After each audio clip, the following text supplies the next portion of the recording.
speakers too. I've really learned a lot from all of these wonderful talks, and I admit that I'm not a virologist. In a sense, this is me talking about my lab's pandemic project, where we took this on to feel like we were still doing something, especially when all the experimental labs were closed.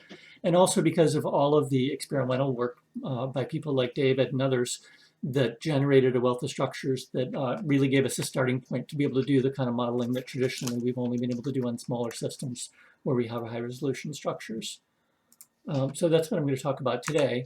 I want to start out by thanking all the people in my lab. Sometimes people think, oh, well, we download a structure from the PDB, feed it to the computer, and then we get out the data for a paper and publish it. But all of that data is easier to generate than it is to analyze. And so we have a number of graduate students that have worked on this project, but also a large number of undergraduates. And most of them helped out with our data analysis in different points that I'll try to highlight them as I go along. And so I don't really need to say much about the spike. Thanks to David for giving that wonderful background and a little bit of an intimidating talk on it. But the part that I'm going to focus on really is what he was talking about earlier, the receptor binding domain, here shown in blue, and the receptor binding motif in purple. And then a lot about this connection between this S1 subunit here and the S2 subunit shown on the right, that have that furin cleavage site that we've heard about in a few talks earlier today. And so the S1 subunit is shown here in green and the S2 subunit in gray in the bottom. This is kind of like the mushroom cap on the S2 subunit, and this serves to stabilize it. And shown in all these colored spheres are the glycans, because this is a glycoprotein. And David mentioned those a few times in his talk too. And so, as we've heard about a lot today, the virus is evolving and there are different variants. And when we look at those, David showed us a few of these, where these different variants map. They tend to cluster on the surface because a lot of them are related to avoiding immune response, both on the RBD here, where we bind to the ACE2, and on the NTD, like we talked about in the last talk. But if we zoom in on just our single protomer here, we can see that there's very little variation in the S2 subunit. Most of it is in the S1, and that seems to be common to coronaviruses in general, where the S2 subunit is better conserved. And so it would be nice if we could target this, but it's largely buried, and other than those few cryptic sites, this is something that's difficult for antibodies to access. And so it'd be nice to understand whether there's a way that we can target this, maybe with small molecules or other approaches where antibodies aren't able to get. And so the structures are very important here. These two on the left are from Ming Chen's lab, our P-fusion structure of the spike, and the post-fusion, that's just the S2 subunit. And these recapitulate very well what was shown earlier by David and his group for other coronaviruses like MHV, where they're essentially the same type of structure. Where in the post-fusion structure, we only have the S2 subunit, and it's a dramatically different structure than the pre-fusion. And so this is just a little cartoon diagram of models that we've built for the steps along this process. The viral membrane is on the bottom, the host cell membrane is on the top, and there's, as we heard before, there's a breathing motion in this receptor binding domain. When it's in the open conformation, it can bind to ACE2, and then there's a series of steps where we don't have good experimental structural data, and then we have the post-fusion structure where these two membranes have merged. And so we need to have this initial cleavage event that happens during viral assembly by furin for SARS-CoV-2. And then later on, we have these other steps where I've just built in some models of what presumably people think is going on. The first is that there's a dissociation event of that S1 subunit, and it leaves behind the S2 subunit. And then this has to undergo cleavage by TMPRSS2 or cathepsin at the S2' site, and that releases the fusion peptides that we just heard about that will then move upward in an extension of these central helices and be inserted into the host cell membrane, forming this pre-hairpin intermediate. And then there's another large conformational change that brings these helices in the stem in the HR2 subunit up to form the 6-helix bundle and co-localize the membranes. But these really are just models, and we don't really know exactly how that works, though it seems reasonable. And so the kind of thing that we've been trying to understand is that these two subunits have different functions of receptor recognition and binding and membrane fusion, and there needs to be a connection between them. Something about the receptor binding needs to trigger the membrane fusion. I think about this like a mousetrap, where we have two separate components here. One is the bait platform that's a little like the S1, where the bait is going to bring in our ACE2, and then this killing bar in the trap is like our harpoons of the fusion peptides, and the mousetrap has got a spring here for energy. And so in the terms of the spike, we want to know what is the latch. We can look at our mousetrap and see exactly how the bait platform triggers our killing bar, but we don't know exactly what that is here. We want to know if it's the RBD being up and down, then could we actually control the RBD position in a way that would let us test this? And then finally, where's the energy coming from? What's the spring that in the mousetrap brings the killing bar over? Where's the energy that drives this membrane fusion process?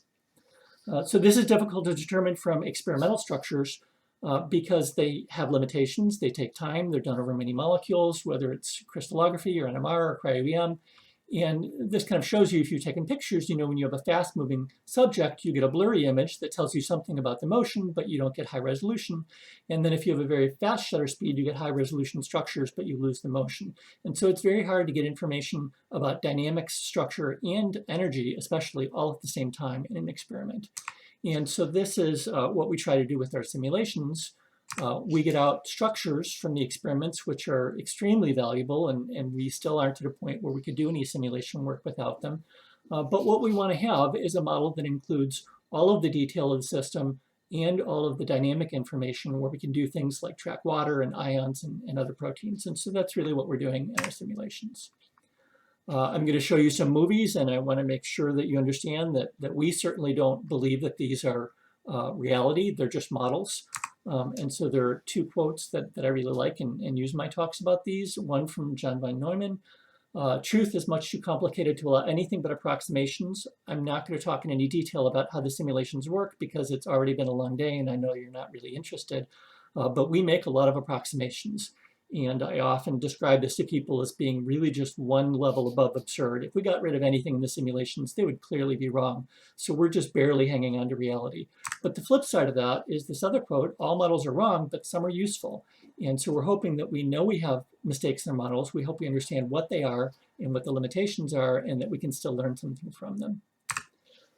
So if you're interested more in simulations, I think they are becoming very useful in the biomolecular and biophysics field.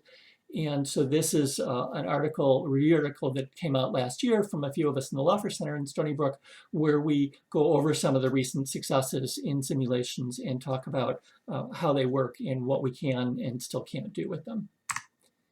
Okay, but in terms of the spike, we need to start from our initial model.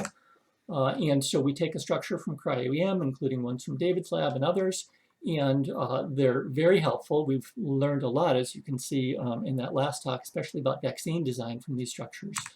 But there are parts of the protein that are flexible and missing, and so we need to build those in. And then the glycans tend to be missing other than small portions, and so those need to be built in.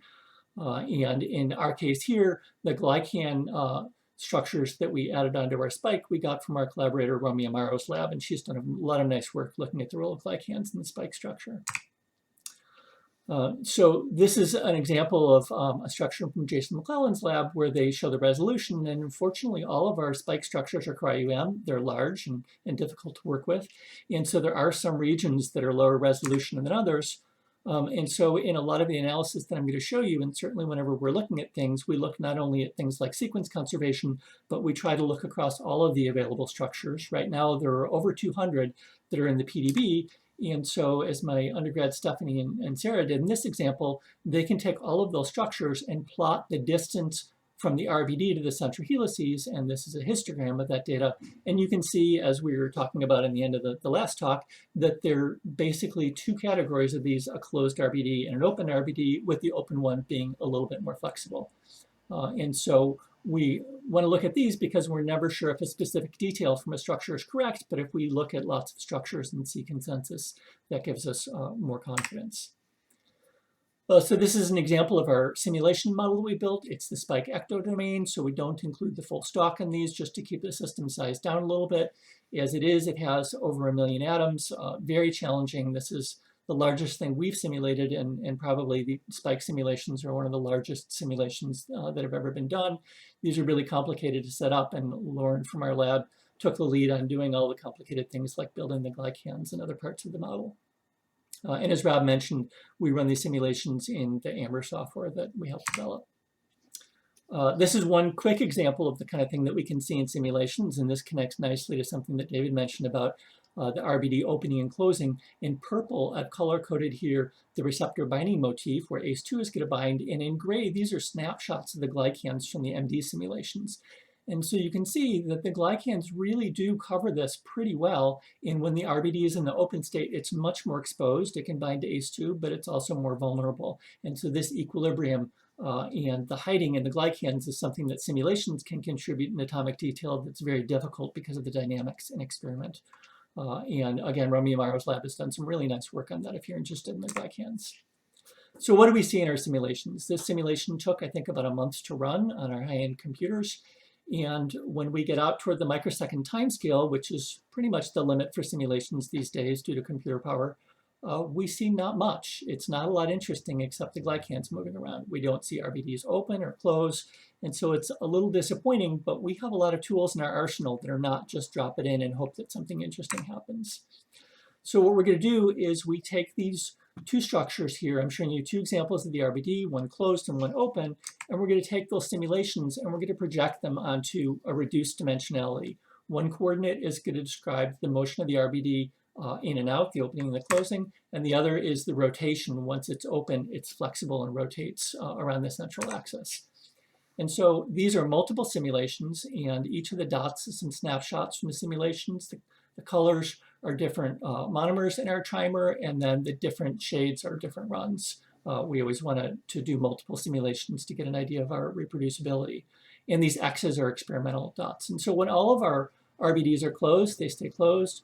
When one of them is open, it's much more flexible, but it doesn't close. And so we don't see any open to close transitions, and this makes it difficult for us to say anything about how that happens and how you might interfere with it or promote it or do something else. So after waiting months for these, it's a little discouraging. We want to know how this process happens. But as I said, we have other tools, and just like when you want to get somewhere with your phone and you use Google Maps or something like that, computers are really good at finding pathways these days. And so I may start out in one spot and say, what's the best way to get to another spot? And interpolating along this red line is not how I would do this if I wanted to actually drive. I would ask Google Maps, and it would find me a low energy route or a quick time route in case of driving, and it would follow along this valley. And so we can do the same thing where we take our initial and final states and we can map out a low energy pathway and optimize it and say, how does this actually move on this pathway and what can we learn from that? And so this is work done by Lucy in my lab, and I'm just going to show you one of the movies coming out of this. In all of these movies, the different colors are different protomers. And now instead of just having the closed only, the open only, we can see what happens along the way. And one thing that we noticed was that in our simulations, a little pocket opened underneath the RBD in a region that's very highly conserved. And so now I'm going to zoom in into the inside of the spike where you wouldn't be able to get with anybody. But we can take a look there, and you can see this large pocket and a little tunnel here through these two flexible linkers. And now if I let it close back down again, you can see that the tunnel closes when this disulfide bond docks into it, but this whole interface between the two domains closes as well. And so that's good. That gives us some snapshots along the way, and we can start to ask questions about mechanism and why certain interactions are there and so on.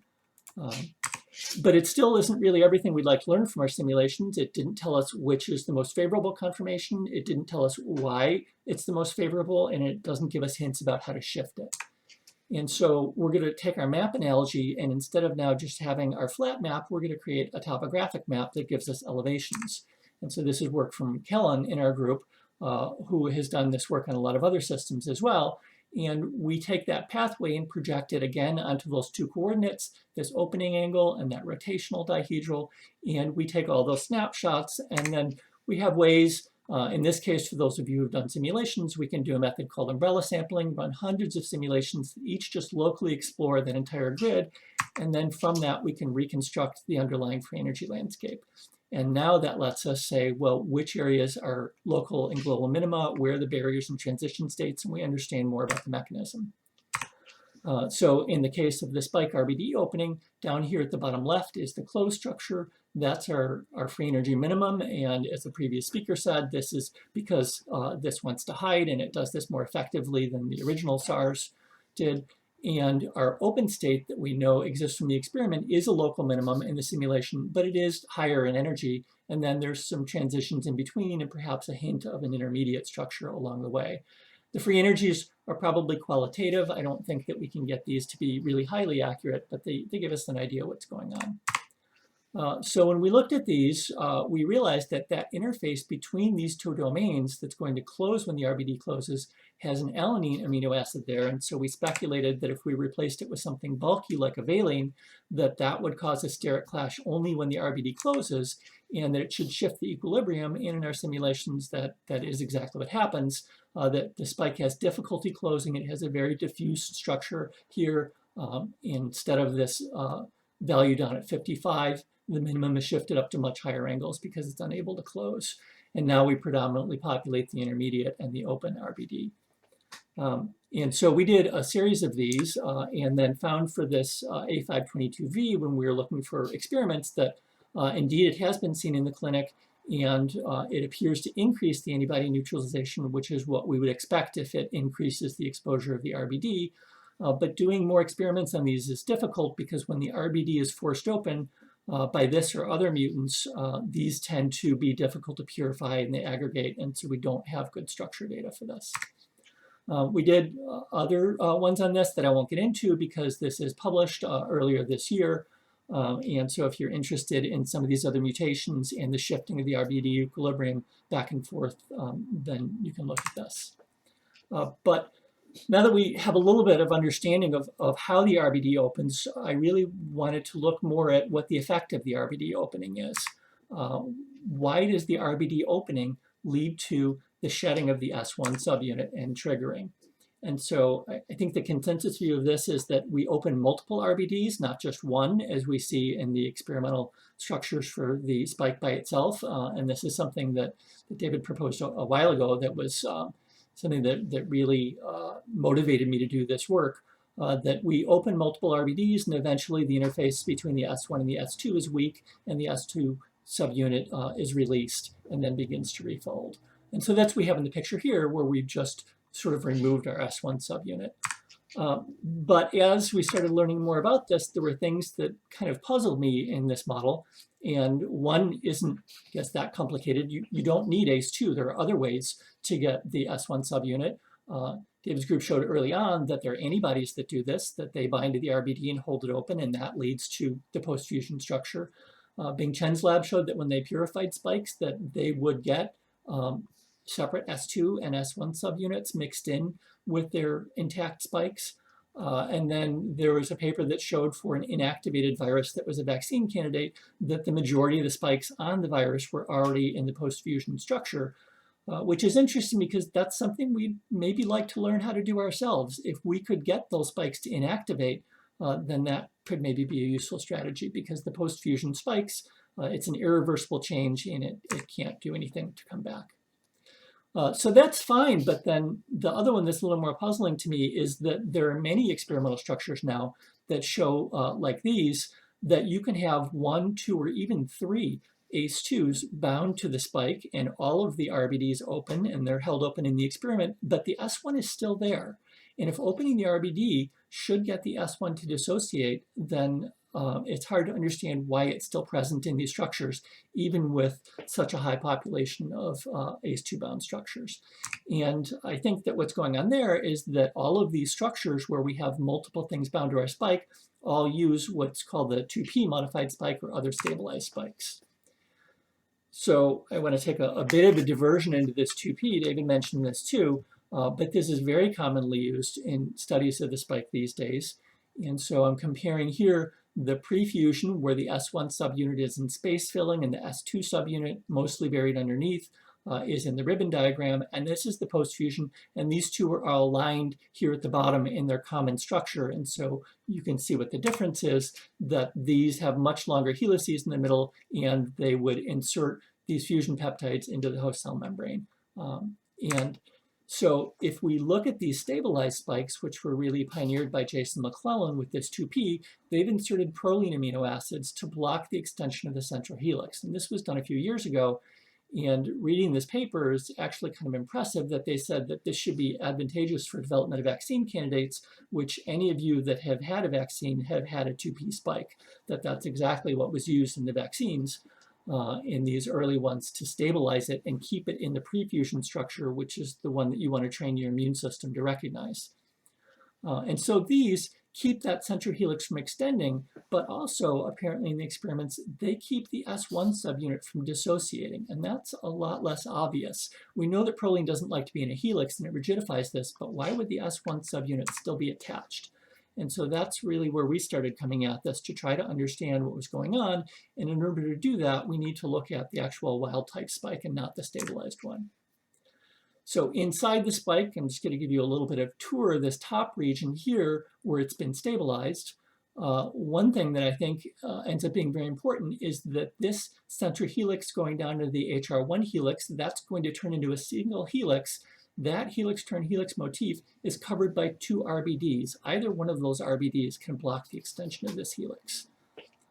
Then if we look at the top of the helix-turn-helix motif, we can see that there's some amino acids in here that stabilize the top of the central helix. There's an aspartate 985 that forms a kind of a classic end-capping motif interaction, hydrogen bonding to the exposed NH groups of those backbone amides. These are the two amino acids that are turned into prolines, and then there's a leucine here, also very common to have a hydrophobic group right at the end of a helix-turn-helix motif. This one's a little bit interesting. This is from Bing Chen's wild-type crystal structure, and the aspartate and the glutamate are in direct contact with each other, which suggests that maybe one of them is protonated. And these experiments were done at, I think, pH 7.5 or 8, and so it's not surprising that these might have a pKa shift and lead to some pH effects here. So if we zoom out is where things really get more interesting to me. This HR1 helix eventually is going to be a single helix, but these two helices, helix 3 and helix 4, are interrupted by a loop that forms this tight contact. Again, if you look at all of the 250-something structures, you can see there's very little variation. They always have this loop, and it's always in contact. And if that is going to be a helix, why wouldn't it just be a helix? Another thing that's a little puzzling here is that underneath that loop, there's an arginine that's completely conserved, and it's surrounded by nonpolar amino acids, phenylalanines, leucines, isoleucines that are also conserved. It's very energetically difficult to bury an arginine. In fact, studies that people have done looking at arginine in membranes have concluded that there's always water molecules that are brought in with it. It's too energetically costly to do this. There's a glycine that's in a helix that should be entropically unfavorable, and there's a phenylalanine 970 right here that in all structures has a positive 5 backbone angle. That should be in the prohibited version of the Ramachandran plot for a phenylalanine. All of these are very strained. And so we think that this loop is covering a set of strained elements that are storing the folding energy. This folds up, it's a very large protein, there's a lot of stability that comes from the folding, but part of that energy is stored here like a battery.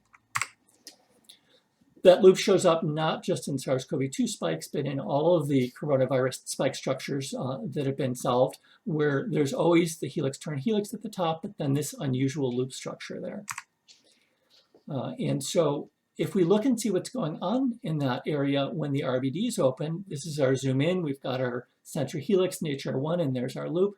The RBD covers the top, and there's the CTD1 subunit. As the RBD opens and moves away, the CTD1 unit also moves away in a 1-up structure and a 3-up structure. These are all in the 2P, and this becomes more and more exposed. And if we look across all structures, there's, again, variability in them, but you can see a pretty clear trend is the distance between the RBD and the HR1 gets larger, this distance here, then also the distance between the CTD1 and the HR1, this distance gets larger. So when the RBD opens, it's not just the RBD, but we are exposing this entire loop. and all of the structures in which this is fully exposed are stabilized at the top. So our hypothesis is that that's not really what it would look like in the experiment. What we think might be happening is that when those RBDs are held open, that loop and all of that strain is released, there's a refolding event, and perhaps this helix 4 rotates upward and extends that helix. And what the loop is there for is to serve as a linker, because this lower part of the HR1 is still held down by the S1 subunit. And the reason that we don't see that in experiments, we believe, is because those prolines prevent it from happening, which also gives us a little bit of confusion about what the mechanism might be. So in order to test this process, we started out by looking at some small systems. Here's our whole spike. We're going to take this little fragment in here, and this was inspired by Peter Kim's classic experiments on hemagglutinin, where they looked at peptide fragments in order to understand the mechanism for hemagglutinin. And so we did the same thing where we took these peptide fragments. We have the central helix, our helix 4, we've got the upstream helix, and then we restrain these all on the bottom, but we're going to do very long simulations, ones that at this point are too long for us to do on the full spike system. And the hypothesis was that this helix would rotate upward as we had hypothesized. And so within a little over a microsecond in these simulations, you can see that's exactly what happens. And when we compare the root mean square deviation as compared to the post-fusion structure as a function of time, the color code is for our 3 monomers. It starts out very high because it's not at all like the post-fusion structure, but within about a microsecond of simulation, all of our simulations are highly similar to what that looks like post-fusion. And so we think that that may be the first step, and that's why the RBDs opening the top of the S2 subunit is important. Now, does that happen in the 2P? No, even though we've only got this little fragment here and there's a lot of flexibility, as soon as we put in those 2 prolines, even running these out to 4 microseconds, there's no change. That helix can't rotate, and so that would be blocked by the stabilizing mutant. But that's our little fragment, and so it's a good question to say, could that happen in the spike? Do you have space for it? Would it be energetically reasonable? All of these other things. And so Zhang in our group did these simulations in the full spike. This is a 3-up model based on an experimental structure. And so I'm going to zoom in here and then show you that in the intact spike, it's actually very reasonable for this conformational change to be able to happen and to form a longer coiled coil here that's the beginnings of what we see in the post-fusion structure. So some things about this that are interesting: this can't happen unless more than 1 RBD is open, because like I said, each one of these is held down by 2 RBDs. So 1 RBD breathing, it's fine. 2 RBDs need to be open in order to start activation. And that probably only happens when you're holding open the RBD for a long time. This process is slow. We do have to break a lot of interactions here and get over this barrier. And then for those 2 amino acids that I showed you, and then some other things, we think this is probably pH dependent, and I've started to do some initial studies on that. So this is a little more detail about what we think this intermediate might look like. One of the things about it that, that could be important is that we form lots of new interactions. There are 2 new salt bridges that form on each one of the protomers, so 6 new salt bridges altogether. Here, as a function of time, I'm showing you the distance for one set of these, the 983 to 985, so this one here. And you can see in our pre-fusion structure, they're at a long distance. As it forms the intermediate structure, these distances get shorter, and then in the intermediate, they're stable again for hundreds of nanoseconds. We also looked at the exposure of that arginine 1000 and calculated salvation-free energies for those arginines with some histograms here on the right. And these are just across some MD snapshots so we can get averages. And whether the RBDs are closed or all 3 of them are open doesn't affect the arginine salvation very much. But once we switch to that intermediate model, we gain about 10 kcals per protomer in salvation energy of the arginine that could provide a significant driving force. When we look at these interactions that we saw form, hydrophobic cluster, these new salt bridges, and so on, we can see all of those same interactions are present in the post-fusion structure, but our model suggests that we don't need to have S1 shedding happen in order for this to take place. This can happen much earlier in the process. Okay, so if all of these changes can happen, what does that have to do with activation of fusion and S1 shedding? And so now I'm going to look back again at one of the experimental structures, because these are really what inform our hypotheses that we then test out. We look down this 3-up structure at the S2, and this is what it looks like here. When all 3 RBDs are open, the S1 subunit is on the outside with these CTD1s, and then the central helices and the upstream helices are here in the darker colors in the middle. This is the S2. And there's not a lot of contact anymore between the S1 and the S2, but the S1 is still attached here. And one of the main things that's there is a salt bridge between the S1 and the S2 subunits. Another thing that we can see from experiments looking down from the top is that in the pre-fusion structure, these central helices are very poorly packed together. There's a lot of space in between. The packing at the top actually has a large pocket here that one might imagine docking and binding molecules to. And then in the post-fusion structure, they're much more compact. This involves a rotation of this upstream helix. So we have a counterclockwise rotation of our S2. And that you can see in the experimental structures centers down here lower, but this entire unit rotates around, as I've shown with that pink arrow. This is blocked by that loop I showed you earlier, S loop for a spring loop. This loop inserts itself like a wedge between the central helices, and until we remove it, we can't rotate these and pack them together better. And so we think that this loop is not only serving as a tether, but it's also serving as a wedge, and until we pull it out by forming the intermediate, nothing can change here. And then if we make measurements, you can see that it's much smaller, that we go down from the distance across this triangle from 32 to 26 angstroms. And if we look at all of our PDB structures, you can see that all of these pre-fusion structures have long distances, and the post-fusion, there's only one, but there's ones from other coronaviruses that are shorter. And so there's that large change. So there's two things. The interface is already quite weak, and we know eventually that S2 in the middle is going to be smaller.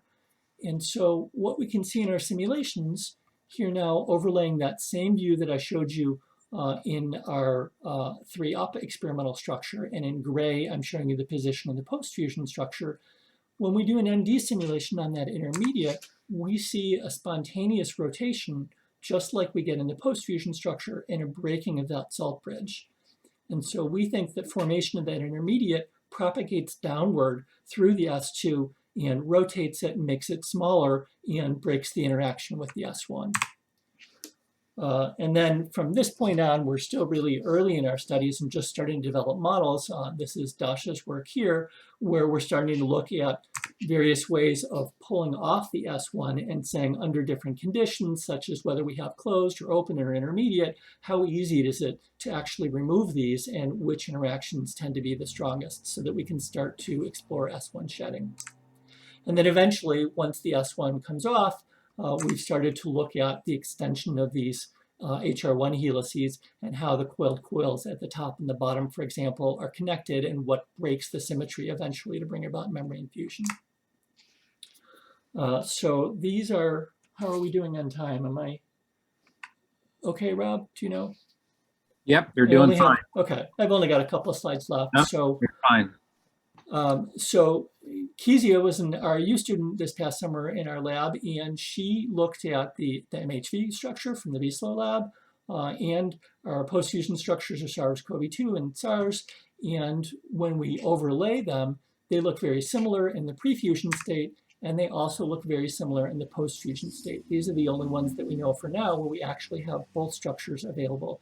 And the structures look very similar, but what's important about this is the changes that I mentioned down here for SARS-CoV-2.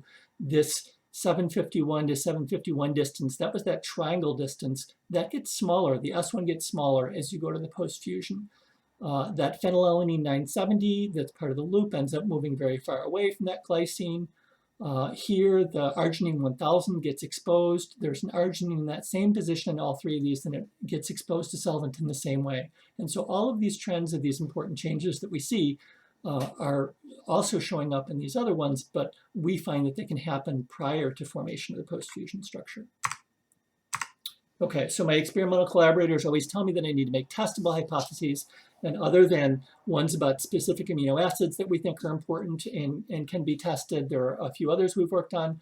One, Sharina, another RU student from this past summer, was looking at introducing a disulfide bond from this phenylalanine 970 to the glycine. There's been a lot of work on disulfide stapling in the spike to try to stabilize it. Most of that has been in the S2 to try to staple the RBD closed and things like that. We think that these are close enough in space that we could introduce a disulfide here, and it would maybe prevent us from removing that wedge. Even in a wild type spike, we should not be able to activate this, and we would expect that the S1 subunit probably wouldn't detach. We're still working on this. It might be possible that we can open this a little bit, but when we do simulations, in this case running for about a microsecond, you can see that even when we introduce that disulfide, that it's accommodated very well in the structure. And so this should not perturb the overall structure, but it should prevent any of the changes leading to the post-fusion structure without needing to put in the prolines at the top. Another one is a project that we've been working on with Rob that relates back to that pocket in the RBD, which is why I included that in the beginning. This is looking into that tunnel, the interface between the RBD and the CTD1 that's very well conserved. Our thought is that if we had a wild type spike that we could easily make and purify, but then we had some kind of a small molecule probe that could shift the equilibrium, we may be able to turn on and off RBD opening in a way that would let us see if that turns on and off S1 shedding. And so working with Rob and his student Chris Corbo, we've been doing virtual screening. Rob is one of the developers of the widely used DOC program. And so this is an example of one of the compounds that we found that made some key interactions and we thought can stay in that pocket. And then we did MD simulations. I'm showing you the RBD at the top and the CTD1 at the bottom. On the left, with nothing bound, the RBD opens and closes, but is mostly closed. On the right, when the small molecule is present, the RBD can't close. And when we calculate our free energies, we find that, like that valine mutant that I showed earlier, that these molecules, when they're bound to the pocket, can shift the equilibrium to an open state. Unfortunately for us, with the pandemic, this molecule ended up being one that wasn't available from the vendor, and so Rob and Chris and I are still working on finding more of these, and the challenge will be to have something not necessarily that's drug-like, because it could just be an experimental tool to help us test the mechanism hypotheses, but it does need to stay there long enough and have residence time that would hold the RBD open so that we can overcome the kinetic barrier to that next step. But this may be a way that we can do this in a wild type spike. So just to summarize, all of the experiments by David's lab and others have been very valuable in terms of understanding the spike. We know the beginning and ending states of the membrane fusion. We know how it interacts with the receptor, lots of other things, but there are some details that are missing, and the dynamic information and the energies are often missing. They've been very successful, as you just saw in the last talk, at using these structures for vaccine design. But the downside of that is that so many experimental structures now include these stabilizations because it makes it easier to work with, that it's very difficult to interpret these structures in terms of the mechanism for the normal spike, because I think we have good evidence now that there could be an impact on the mechanism for those prolines. So our simulations are helping us learn more about these. We're starting to understand the link between the receptor binding and the fusion activation, exactly what at an atomic level couples these two events. We think the energy source may be stored in all of these strained elements that if they weren't important, you think they would have disappeared in evolution, but no, they're conserved in different coronaviruses, even though they're strained. And hopefully we'll be able to develop some probes that will let us go in and move things back and forth and see if the spike responds the way that we think it will. And I just want to thank all my group again for doing all this work. It was a huge amount of data analysis, both on all of the experimental structures and all of the simulations. And thank all of my collaborators here, and I'd be happy to answer any questions.